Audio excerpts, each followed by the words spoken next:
Examinando o caso, Memucã, um dos sábios, aconselhou ao rei que depusesse Vashti. Liderança pressupõe muita responsabilidade. Pela grande repercussão, a conduta da rainha seria um péssimo exemplo para todas as mulheres do reino. Porque a notícia desse feito da rainha sairá a todas as mulheres, de modo que desprezarão seus maridos aos seus olhos. Então, como aquilo que eu comentei, né? Se não fosse feito nada com essa rainha Vashti, de acordo com aquilo que ela cometeu, um erro poderia se propagar para todo o reino. Então ele cortou o mal pela raiz e fez dela o caso exemplar. É isso que acontece com quem desrespeita, né, o marido, quem desrespeita a autoridade, e aí ele depois, né, a posição dela de rainha. Isso provocaria desrespeito de discursos vários. O conselheiro Memucã agradou a Assuero e a seus nobres, e ele decretou a deposição de Vashti. Além disso, enviou cartas a todas as províncias, estabelecendo que cada homem fosse o senhor em sua casa. Uma das qualificações exigidas do líder cristão é exatamente esta: exercer o governo da própria casa. O princípio bíblico é: o homem que não lidera em casa não é apto para cuidar da igreja de Deus. Então a gente vai ver que essa figura, né, que o autor ele faz um paralelo com relação àquilo que o rei Assuero ele passou.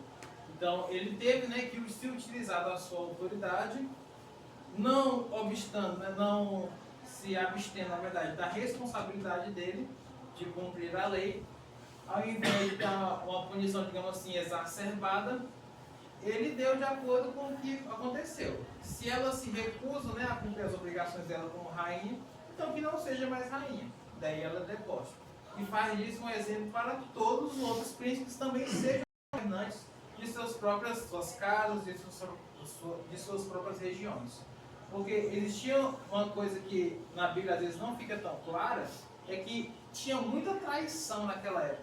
Tinha muita crocodilagem, se você for ver nesse tipo. Porque às vezes as pessoas subiram ao trono, pouco tempo depois existia uma revolta, matavam, assumiam outro.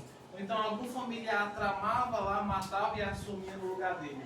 Se eu não me engano, acho que o próprio caso de Dário, ele conspira contra a descendência de Ciro, e aí ele toma o lugar dele, que no caso seria, né, dos descendentes de Ciro, e aí Dário ele assume essa posição do reinado, conspirando também contra a descendência de Ciro.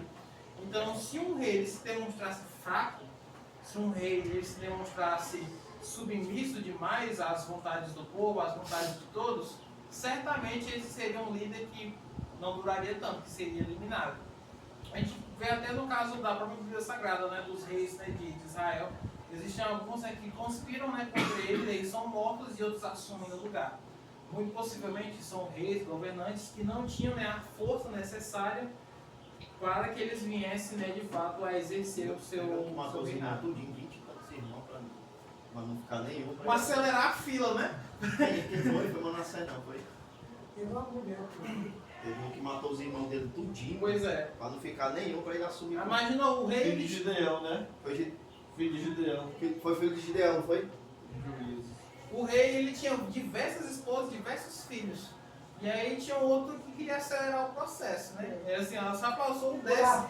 Eu sou o décimo aqui, né? Se eu matar meus 9 irmãos, eu sou o próximo. Então, é uma coisa que acontecia também. E a gente tem É uma ganância pelo reinado, né? Exatamente. A nação, né? Pelo poder, né? E não é qualquer reinado, é basicamente uma